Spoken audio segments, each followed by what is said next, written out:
I'm Dan Strange. I am the director of Crosslands Forum, which is a centre for cultural engagement and missionary innovation, which is part of Crosslands Training. And we offer theological training from first steps in discipleship through to PhD.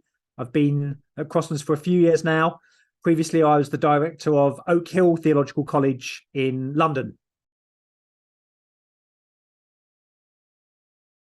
And I've always been very influenced by J.H. Bavinck's teaching on how do we relate the gospel to culture. J.H. Bavinck was the nephew of Herman Bavinck, the very famous Reformed theologian, and J.H. Bavinck was a missionary in Indonesia in the middle of the 20th century. And I got interested in him because I was teaching on apologetics and mission. J.H. Bavinck's context, I suppose, was other religions in Indonesia. And my work has been trying to say, well, how do we transpose that into our late modern context, for you in France, for me in the UK? His exegesis and his theology is so strong, and it just comes out of the Bible, how we are to understand human people. But as you read the book, you'll see that the book is about evangelism and apologetics, but it's also about discipleship as well. It's about my relationship with Christ and what that means for my discipleship, and then our evangelism flows from that. So that's how I came to write the book, but it was really trying to update and transpose J.H. Bavinck's thought for the 21st century.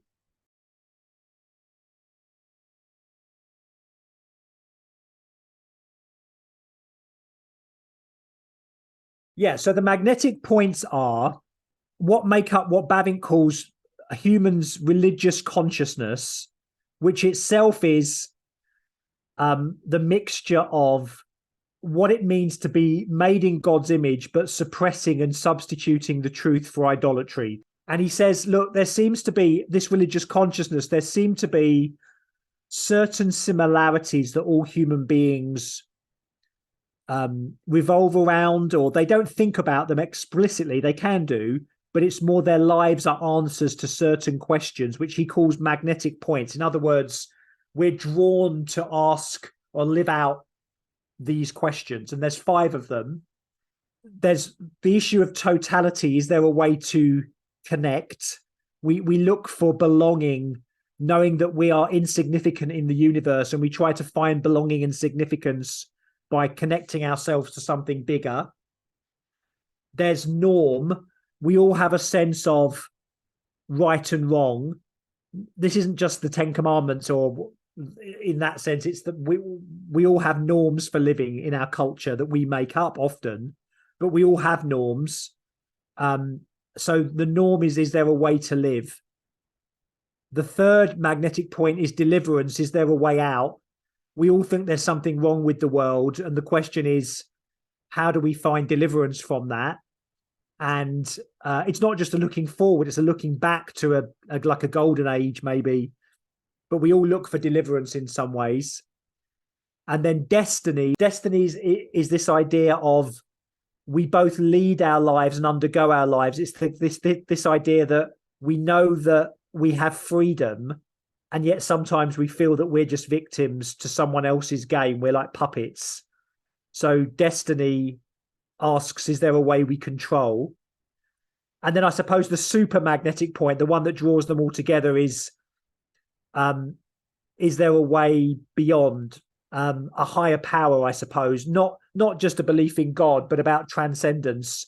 Who or what is the thing that connects us, gives us a norm, delivers us, is in control? And so the magnetic points, they're not kind of compartments, they all interact with each other, but that makes up the religious consciousness. So what I do in my book is I try to give like late modern examples of where we see people live out these magnetic points.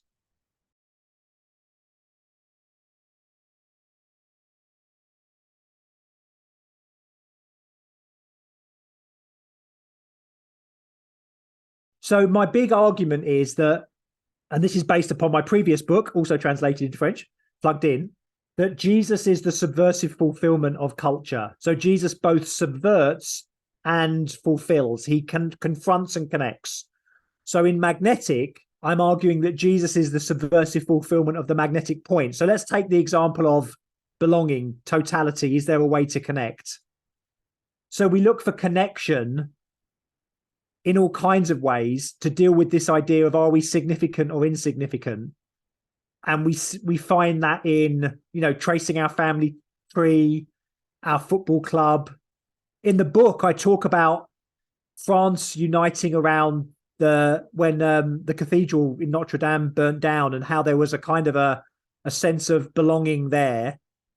And so we have to recognize those things. As Paul wanders around the objects of worship in Acts 17, we need to see, where are those objects of worship where we're seeking connection and totality. And then what we have to do is kind of expose that idolatry, that it looks good, but actually it can't pretend what it does. So, national identity around the burning of the cathedral. Well, at the moment, as I'm speaking, France is going through a very disconnected period where there are riots on the streets.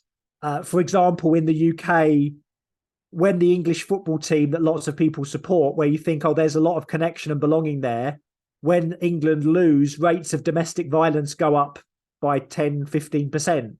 So our job is to show that these things that we put our ultimate trust in for connection can't deliver what they offer.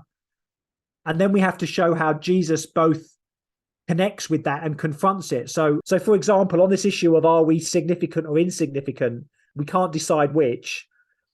Just the simple teaching that we're made in the image of God is a brilliant teaching that both confronts and connects that. We are insignificant because we're only images of God. We're not God, and we're not good when we pretend to be God. But we're images of God. We're uniquely precious as human beings. We want connection in the world, but often we see the world is disconnected. And this is where we learn about what it means to be connected to Christ, united to Christ. When we unite with Jesus in faith, we don't lose our individuality, but we are to die to ourselves. Yeah, we still have responsibility, and yet we gain a new identity, new connection through belonging to Christ. That's where we gain our identity, not because of anything we've done, but because God gives us our identity, which we're looking for all the time.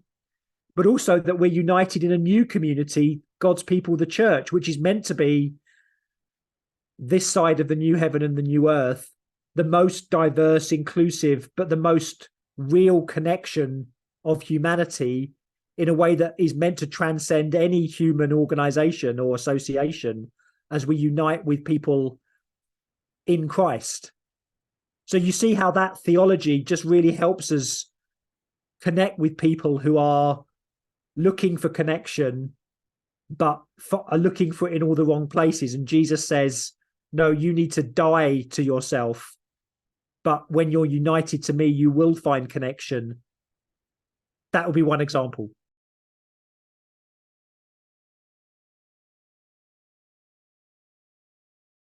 I'm really interested in churches around the world taking this material and kind of contextualizing it for their own situations.